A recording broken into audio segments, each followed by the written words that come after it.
Guys ఇక్కడ మెరలిక్స్ company పేరు చెప్పి ఒక స్టూడెంట్ ఇంకొక పర్సన్ ఈ కంపెనీ బ్యాక్ డోర్లో జాబ్ ఇప్పిస్తానని ఈ కంపెనీ పేరు చెప్పి ఒక ఏజెంట్ డబ్బులు ఈ విధంగా తీసుకొని జాబ్ ఇప్పిస్తాను ల్యాప్టాప్ ఇప్పిస్తానని చెప్పి దాదాపు 2 లక్షల వరకు తీసేసుకున్నాడంట.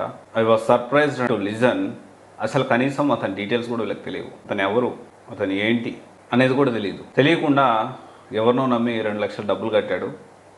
సో నేను ఒకటే చెప్తా ఉన్నా, ఈ విధంగా ఒక కంపెనీ ఎంఎన్సీ కంపెనీ పేరు చెప్పి లేకపోతే ఏదో కంపెనీ పేరు చెప్పి అక్కడ జాబ్ ఇప్పిస్తా ఇక్కడ జాబ్ ఇప్పిస్తా అంటే మీరు ఎందుకు దాన్ని పరిగణలోకి తీసుకొని డబ్బులు కడతా ఉన్నారో నాకు అర్థం కాని పరిస్థితి. అదే డబ్బులు పెట్టుకుంటే మీకు మంచిగా కోర్స్కి 1 ఇయర్ లేకపోతే 6-7 మంత్స్ ఒక 50-60 వేలు లేకపోతే 1 లక్ష రూపాయలు కోర్స్ పెట్టుకున్న 1 లక్ష రూపాయలు నీకు దగ్గర 10 నెలల వరకు మంత్లీ 7-8 వేలు 10,000 ఖర్చు పెట్టుకున్నా కానీ హాస్టల్కి పై ఖర్చులు పెట్టుకున్నా అంటే హైదరాబాద్లో ఉంటూ సర్వే అవుతూ సబ్జెక్ట్ నేర్చుకోవచ్చు. ఇన్స్టెడ్ ఆఫ్ దట్ ఈ విధంగా చేస్తూ ఉన్నారంటే మీరు ఆలోచన చేయాలి. అండ్ స్టిల్ ఇంకొక స్టూడెంట్ నాకు డీటెయిల్స్ పెట్టాడు. లైక్ పంజాగుట్టలో consultancy institute consultant maybe institute list of companies చెప్పి దాదాపు 1,60,000 కట్టాలి, ఈ కంపెనీస్లో బ్యాక్ డోర్లో జాబ్ ఇప్పిస్తారని చెప్పి స్టూడెంట్ని పంపించడం జరిగింది. ఆ స్టూడెంట్ అన్న ఇది కరెక్టా కాదా అని చెప్పి నన్ను అడగడం జరిగింది. దానికి సంబంధించి ఆ పంజాగుట్లో ఇన్స్టిట్యూట్ పేరేంటి ఆ డీటెయిల్స్ కూడా నేను మళ్ళీ ఆ స్టూడెంట్కి నేను షేర్ చేస్తాను. సో ఇప్పుడు నాకు తెలిసి ఈ వీడియో అతను కూడా చూస్తున్నాడేమో నాకు తెలీదు. అండ్ డెఫినెట్లీ పర్సనల్గా నువ్వు మాట్లాడే కాబట్టి దానికి సంబంధించిన రిప్లై అనేది నేను ఆల్రెడీ రీసెర్చ్ చేశానమ్మా, నేను ఖచ్చితంగా అప్డేట్ చేస్తాను.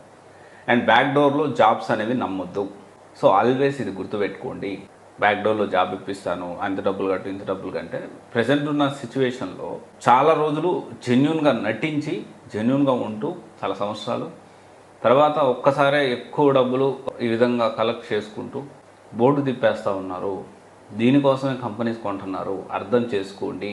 ఇప్పుడు ఈ కంపెనీ పేరు చెప్పారు, ఇంకో కంపెనీ పేరు చెప్తారు, ఎంఎన్సీ కంపెనీ పేరు చెప్తారు, ఎక్సెంచర్ అంటాడు, టీసీఎస్ అంటాడు, విప్రో అంటాడు.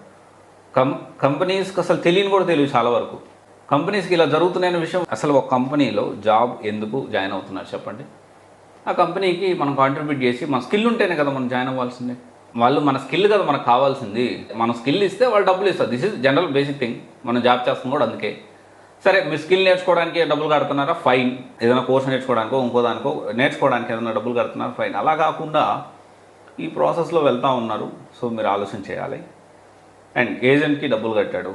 ఇప్పుడు నేను ఏజెంట్కి డబ్బులు కట్టాను, మా కంపెనీ మంచిది కాదు, ఫేక్ కంపెనీ అనడానికి లేదు. ఫేక్ కంపెనీ ఎలా అవుతుంది? నువ్వు కట్టిన కంపెనీకా? నువ్వు కట్టిన కంపెనీకి కాదు, నువ్వు కట్టింది ఒక పర్సన్కి, మిడిల్ మ్యాన్కి, ఒక ఏజెంట్కి ఎవరికో డబ్బులు కట్టావు. సో మనము డబ్బులు కట్టిన తర్వాత మనం బాధపడేదానికంటే ముందే ప్రివెంట్ చేయొచ్చు. ముందే మనం అసలు అట్లాంటి దారిలోకే వెళ్ళొద్దు అంటున్నాను నేను. ఎన్ని వీడియోలు చేశాము, ఎంత అవేర్నెస్ ఇవ్వడానికి ట్రై చేస్తున్నాను నేను. చాలామంది స్టూడెంట్స్ అన్న నేను డబ్బులు కట్టిన తర్వాత నేను వీడియో చూశానన్న, డబ్బులు కట్టకుండా చూడలేదన్న నేను వీడియో, మేబీ నా ఆలోచన మారేదేమో అని చెప్పి అంటా ఉన్నాడు ఇప్పుడు. అండ్ ఇంకోటి వచ్చేసి ఏంటి అంటే ఈ మధ్య కాలంలో ఏదో కంపెనీ పేరు చెప్పి అక్కడ ఇప్పిస్తా ఇక్కడ ఇప్పిస్తా అని చెప్పి మధ్యలో లక్షల డబ్బులు తీసుకుంటున్నారు. ఇప్పుడు అతను ఇల్లు కూడా మారిపోయాడంట. ఏంద్ర బాబు అంటే ఫోన్ స్విచ్ ఆఫ్ అన్నా ఇల్లు మారిపోయాడు, ఇప్పుడు ఏం చేయాలో అర్థం కావట్లేదు. ఏం చేసేది ఏముంది, డెఫినెట్లీ చట్టం తన పని చేసుకుపోతుంది. లీగల్గా కంప్లైంట్ చేసి ఫార్వర్డ్ అవ్వడమే. న్యాయం జరగదు అనేది లేదు, ఖచ్చితంగా న్యాయం జరుగుతుంది. కొంచెం టైం పట్టచ్చు మేబీ అంతా ఇన్వెస్టిగేషన్ చేసి. డెఫినెట్లీ కొంత రికవర్ చేసేదానికి ప్రయత్నం చేస్తారు. అరే ఎంతమందికైనా వాళ్ళైనా చేస్తూ ఉంటారు, మనం ఎందుకు దీని గురించి ఆలోచించట్లేదు? Let us think about it. And ఇది చాలా పెరిగిపోతుంది ఇంకా. అండ్ నేను ఇంకొకటి కూడా చూశాను, ఎంఎన్సీ కంపెనీస్లో కాగ్నిజెంట్లో 2.5 లక్షకి శాలరీ అని. దాని గురించి కూడా మనం డిస్కషన్ చేయాలి, దాని గురించి వర్కౌట్ చేస్తున్నాను. అసలు అది ఏంది, అసలు 2.5 లక్షలు ఏందిరా బాబు, 3 లక్షలు అని చెప్పి దాదాపు నాకు తెలిసి ఒక 10 సంవత్సరాల నుంచే 3 లక్షలు ఉంది. ఇప్పుడు మళ్ళీ వెనక్కి వెళ్తున్నాం మనం. సో అది మాట్లాడాలి, దాని గురించి డీటెయిల్ విశ్లేషణ దాని గురించి చేయాలనుకుంటున్నాను. దాని గురించి ప్రిపేర్ అవుతున్నాను నేను. యాక్చువల్లీ ఈ స్టూడెంట్ నేను పొద్దునే మాట్లాడాను. ఈరోజు ఆగస్ట్ 15 కదా, ఈరోజు పొద్దునే మాట్లాడా ఈ వీడియో. అంటే ఈ వీడియో రిలీజ్ 16 రిలీజ్ అవ్వచ్చు, మేబీ 16 కానీ 17 కానీ.